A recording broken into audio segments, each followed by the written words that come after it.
नमस्कार दोस्तों, मैं डॉक्टर राजेश वोतवा, आप देख रहे हैं खबरनामा हरियाणा। दोस्तों, 29 मई को धर्मनगरी कुरुक्षेत्र में आम आदमी पार्टी की ओर से बदलाव रैली आयोजित की जा रही है। इस रैली में दिल्ली के मुख्यमंत्री और आम आदमी पार्टी के सुप्रीमो अरविंद केजरीवाल मुख्य रूप से भाग लेने के लिए आ रहे हैं। ऐसे में इस रैली को लेकर जहां आम आदमी पार्टी के तमाम पदाधिकारी, कार्यकर्ता लोगों को, प्रदेश की जनता को निमंत्रण दे रहे हैं, जनसभाओं का आयोजन कर रहे हैं। ऐसे में आज हमारे साथ मौजूद हैं आम आदमी पार्टी के उत्तरी हरियाणा के पंचायती राज संयोजक प्रवीण चौधरी जी। प्रवीण चौधरी जी, कहने को पद एक है लेकिन सेवक दो हैं, प्रवीण चौधरी और संजय चौधरी। जय वीरू की जोड़ी भी कह सकते हैं। पिछले कई दशकों से धर्मनगरी कुरुक्षेत्र में ये जोड़ी लोकप्रिय है, समाज सेवा के क्षेत्र में, राजनीति के क्षेत्र में। ऐसे में आज हम प्रवीण चौधरी से जानेंगे कि इस रैली को लेकर क्या खास है और आम आदमी पार्टी से और प्रवीण चौधरी से जुड़ी कई और बातें। नमस्कार प्रवीण जी। नमस्कार जी, राजेश वोतवा जी, सभी दर्शकों को नमस्कार। प्रवीण जी, सबसे पहले मैं जानना चाहूँगा कि 29 मई को आम आदमी पार्टी की एक रैली होने जा रही है जो बदलाव रैली का नाम दिया गया है। ऐसे में इस रैली को लेकर आप जिस प्रकार से पंचायती राज संयोजक की आपको जिम्मेवारी दी गई है, अब तक कितने गाँवों का दौरा कर चुके हैं और जनता का कैसा रिस्पॉन्स मिल रहा है? सर राजेश जी, हम लोगों ने बात करें उत्तरी जोन की, वहाँ पर सभी हम लोगों ने जिला प्रधान पंचायती राज बनाए हुए हैं। सभी जिला प्रधानों की ड्यूटियाँ लगी हैं। सभी अपने अपने गांव से, जहां उनके पास जितने जितने गांव पड़ते हैं, तो सभी अपने अपने साथियों को लेकर यहां पर आएंगे। तो उसके साथ बात करें थानेसर हलके की, पिछले दिनों जहां से हम लोगों ने चुनाव लड़ा था, हमने थानेसर हलके के लगभग आधे से ज़्यादा गांव लगभग करीब हो गए हैं, लगभग 35 गाँव के करीब हो गए हैं और कुछ रह गए हैं। तो हमारा प्रयास रहेगा कि 1-2 दिन के अंदर उनको भी जाकर उनको गाँव पूरे करें। प्रवीण जी, जैसे आप जिला परिषद के चेयरमैन रह चुके हैं, आपके कार्यकाल में अवार्ड भी मिले हैं पंचायती राज अपने इस क्षेत्र में, आपके काम के लिए आपको नवाजा गया, पुरस्कारों से नवाजा गया है। अब आप किस प्रकार का गांव में परिवर्तन देखते हैं आपके कार्यकाल में, और अब गांव की क्या दशा है? मतलब कितना बदलाव देखने को मिल रहा है आज की स्थिति करें कि क्योंकि ना इससे पहले जनता ने कांग्रेस को बड़ा विश्वास किया था कि कांग्रेस पार्टी हमारा कुछ विकास करेगी, लेकिन जो धरातल पर नज़र आना चाहिए था, जो लोगों की ज़रूरतें थी, वो कुछ लोगों को ज़रूरतें सही तरीके से सरकार पूरी नहीं कर पाई। वो बात कर लें शिक्षा की या चिकित्सा की, ये दोनों चीज़ें ऐसे हर व्यक्ति को प्राइवेट ही लेनी पड़ती है। जैसे प्राइवेट स्कूलों में बच्चों को पढ़ाना हो गया और प्राइवेट हॉस्पिटलों से इलाज करवाना हो गया।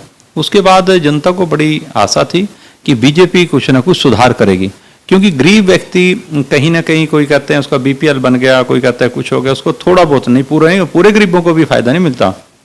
20-30-40% फिर भी सरकार उनकी तरफ कहती है गरीब हैं, लेकिन अमीरों को सरकार की शायद जरूरत ही नहीं होती। लेकिन पिसता है तो मध्यम वर्ग, आम आदमी पिसता है। तो अरविंद केजरीवाल जी ने जो पार्टी का नाम आम आदमी रखा है, इसीलिए रखा है। तो आम आदमी पार्टी जिस प्रकार से वो काम कर रही है, ये पार्टियां दोनों काम नहीं कर पाई। आम आदमी पार्टी ने दिल्ली के अंदर काम करके दिखाया। और रही आज के क्षेत्र की बात विकास की, यहाँ पे ऐसा कोई विकास नहीं नजर आया जिस प्रकार से पैसे सरकार से आए। प्रवीण जी, जिस पार्टी ने आपको एक इतना बड़ा पद दिया है जिसे आम आदमी पार्टी कहा जाता है, कुछ आरोप ये भी लगते हैं कि जब से आपकी एंट्री हुई है, आपके बाद कुछ और लोगों की भी एंट्री हुई है, लोग अब ये कहने लग गए कि आम आदमी पार्टी अब आम आदमी पार्टी नहीं रही, क्योंकि इसमें प्रवीण चौधरी जैसे खास लोग भी शामिल हो गए हैं। तो इसके बारे में आपका क्या कहना है? ऐसे आम आदमी की बात करें, आदमी सोच से आम आदमी होता है। कई व्यक्तियों के पास ये होता है कि भाई जिस व्यक्ति की सोच ही आम व्यक्ति हो, हम लोगों की तो सोच ही सभी आम व्यक्तियों के साथ रही है और आगे भी रहेगी, क्योंकि आम व्यक्तियों को सरकार की सबसे ज़्यादा पॉलिसियों की सरकार सबसे ज़्यादा जरूरत पड़ती है। इसलिए हम तो पहले भी आम थे और आगे भी आम ही रहेंगे। तो प्रवीण जी, कुछ लोगों का ये भी कहना है, आप पर आरोप लगाया जा रहा है कि क्योंकि आप चुनाव लड़ चुके हैं एमएलए का, अब लोगों का ये भी कहना है कि प्रवीण चौधरी जो आम आदमी पार्टी में शामिल हुए हैं, एमएलए का चुनाव लड़ने की शामिल हुए हैं, क्या इसमें कितनी सच्चाई है? ऐसा राजेश जी, अभी चुनाव में लगभग 2 से ढाई वर्ष 2 वर्ष हैं। अभी हम लोगों ने, पार्टी ने हमारे को जिम्मेदारी दी है उत्तरी जोन की, हम एक संगठन में काम कर रहे हैं। और रही बात, चुनाव पहले लड़ा है, ये नहीं है कि उन्होंने चुनाव लड़ा, इंडिपेंडेंट लड़ा है, जनता के सहयोग और साथ से लड़ा है। और पार्टी आगे चुनाव में जिम्मेदारी लगाएंगे तो पार्टी का काम करने के लिए तत्पर फिर भी तैयार रहेंगे। प्रवीण जी, जिस प्रकार आप गांव में दौरे कर रहे हैं, लोगों को निमंत्रण भी दे रहे हैं रैली का, और पार्टी में लोगों को ज्वाइन भी करवा रहे हैं, तो क्या लोग आपके इस दौरों के दौरान, जनसभाओं के दौरान आपसे समस्याएं भी बताते हैं कि ये से समस्या हमें सामने आ रही हैं?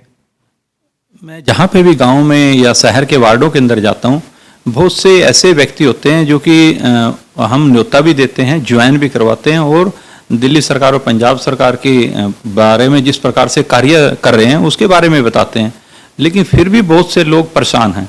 वो लोगों को ये लगता है क्योंकि जो लोग हमारे यहाँ पर विधायक साहब हो गए, उनके कई बार क्षेत्र के एमसी हो गए या कोई भी राजनीतिक व्यक्ति एमपी साहब हो गए, नहीं पहुँच पाते उन तक, तो उनको लगता है कि ये आज राजनीतिक व्यक्ति आए हैं तो यही हमारी समस्या का समाधान करते हैं, और हम करते भी हैं। क्योंकि ऑफिशियल बहुत से ऐसे काम होते हैं, मार्गदर्शन से होते हैं, उनको मार्गदर्शन भी करते हैं, उनके काम भी करवाने का प्रयास करते हैं। बहुत सी फील्ड के अंदर बहुत ज़्यादा समस्याएं हैं। संजय जी, मैं आपसे जानना चाहूँगा, जिस प्रकार आप लगातार दोनों साथी जय वीरू की जोड़ी लगातार ग्रामीण क्षेत्रों में जा रही है, लोगों को निमंत्रण दे रही है, ऐसे में जनता का रुझान कैसा आपको लग रहा है आम आदमी के प्रति? क्या आपको लगता है कि जनता बदलाव चाहती है, हरियाणा की जनता? हाँ जी, नमस्कार साथियों।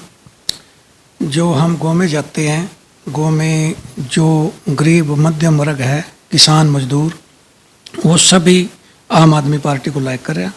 जैसे हम गाँव में जाते हैं तो लोग ज्वाइन करने के लिए कहते हैं, उनको ज्वाइनिंग भी करवाते हैं और रैली का न्योता भी देते हैं ज्वाइन वाले टाइम में। तो संजय जी, आप और प्रवीण चौधरी जी लगातार इतने दशकों से इकट्ठे हैं, राजनीतिक पार्टियों में भी इकट्ठी अपनी पारी खेल रहे हैं, समाज सेवा के क्षेत्र में भी लगातार हैं, आपने पद क्यों नहीं लिया आम आदमी पार्टी में? कोई नहीं जी, पद तो एक होता है, मगर हम ये चाहते हैं एक पद पे दो सेवक काम करें तो समाज का इसमें ज़्यादा बल होता है। हाँ जी, हाँ जी।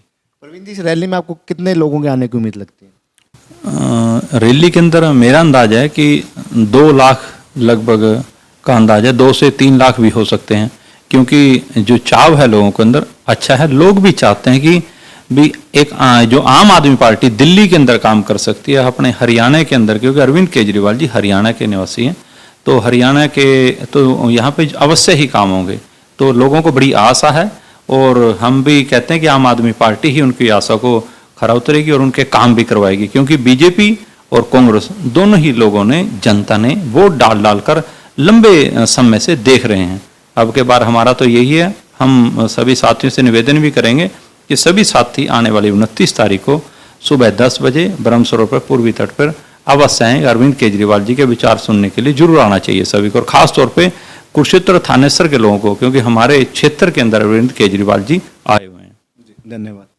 तो ये थे हमारे साथ प्रवीण चौधरी और संजय चौधरी जी, जो आम आदमी पार्टी के उत्तरी हरियाणा के पंचायती राज के संयोजक हैं।